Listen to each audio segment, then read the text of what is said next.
Welcome back to Wonderful Things. Psalm 119:18 says, "Open my eyes that I may see wonderful things in your law." I'm Reverend Brian Campbell, and these are my notes on the Bible. Join me in my search for the wonderful things in God's Word. Today's study will be Romans 1, verses 14 through 17, the Gospel and the Faith. I am obligated both to Greeks and non-Greeks, both to the wise and the foolish. That is why I am so eager to preach the gospel also to you who are at Rome.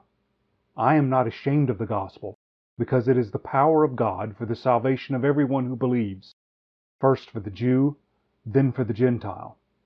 For in the gospel a righteousness from God is revealed, a righteousness that is by faith from first to last, just as it is written, "The righteous will live by faith." Let's talk about what I'm choosing to call the gospel and the faith, the third episode of our study in the book of Romans.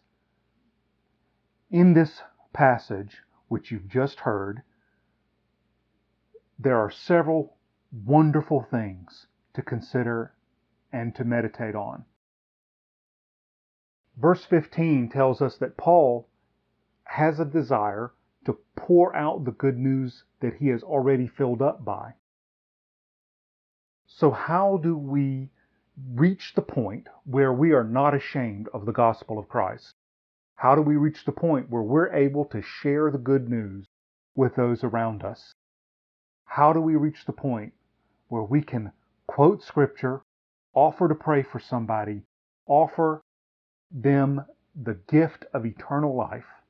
How do we reach that point where we're no longer embarrassed, but we're eager to pour out into them what God has poured out into us?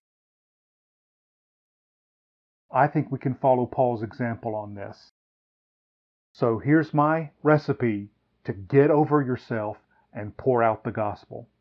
Number one, Paul has spent time with God. That's back in verse 9. Paul has spent time praying. He has spent time with God. Secondly, he has studied every good thing he could so that he has resources, mental and spiritual, to pull from. In several of Paul's letters, he quotes from Greek philosophers, Greek poetry, he quotes from the Old Testament. Paul has filled himself up with every good thing. We need to do the same.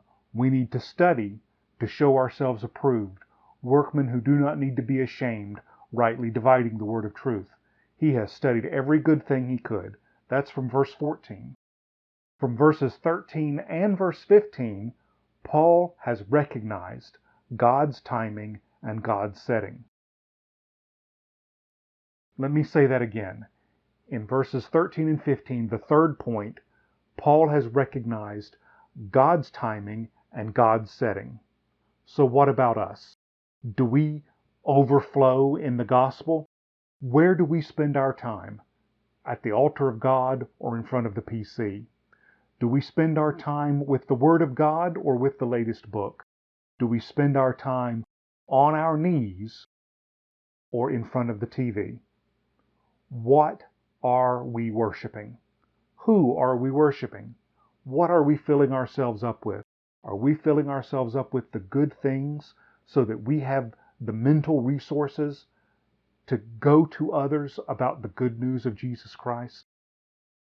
I would encourage you today to examine yourself, dig into the Word, go back to a rededication to prayer. Remember the eagerness that you had when you first became a Christian. Rededicate yourself to that. And as you prepare, also I would encourage you to pray, God, when you see that I'm ready, when you see that I'm prepared, send someone that I can pour out your good news into their life. When you pray that prayer, God will answer. So I have to ask you, are you ashamed of the gospel of Jesus Christ? It is the power of God unto salvation.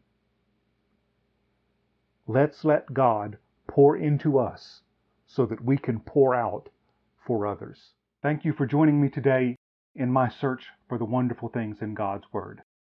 I want to give a special thanks to the anonymous person who sent me this Lavalier lapel mic to use for these videos. If you like this video, please click the thumbs up button below and to your right, down here. Below that, please click the subscribe button and ring the bell to the right of that to be alerted to future videos. Again, right down here. Thank you again, and God bless you.